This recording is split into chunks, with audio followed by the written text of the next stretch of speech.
I'm going to give you a quick rundown of the work holding devices that I had here at the shop. When I first moved here, all I had was a workbench.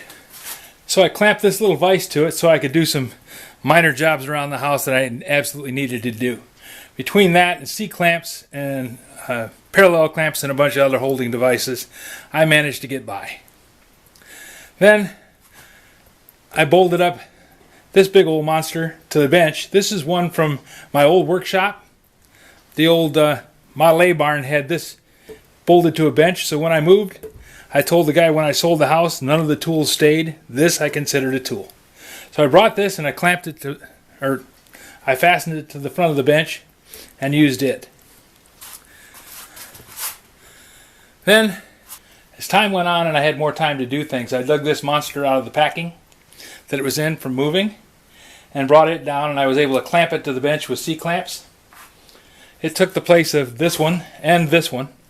Wasn't a very good wood holding device though, because any kind of wood in there just absolutely got smashed. So I was doing a lot of cheating with wedges and boards and pieces stuck in here to try and keep it from tearing up the wood. Then I dug down through the pile of stuff and got this one.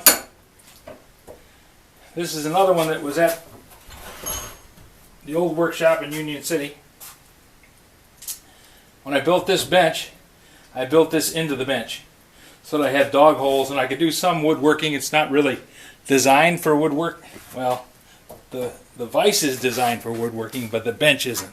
The bench is designed to do all kinds of things. It's kind of a Heinz 57. Now, I have this vise. This little 3-inch Craftsman is going to work just great.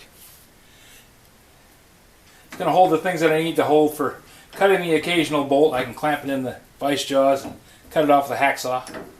I can file on something and bring it down to the shape that I want it to be in. So that is all the vices that I've done up to this point. Doesn't mean that that's all the vices I'm going to have, or all the work holding devices that I'm going to have. So give it time and I'll probably come up with another way of doing something.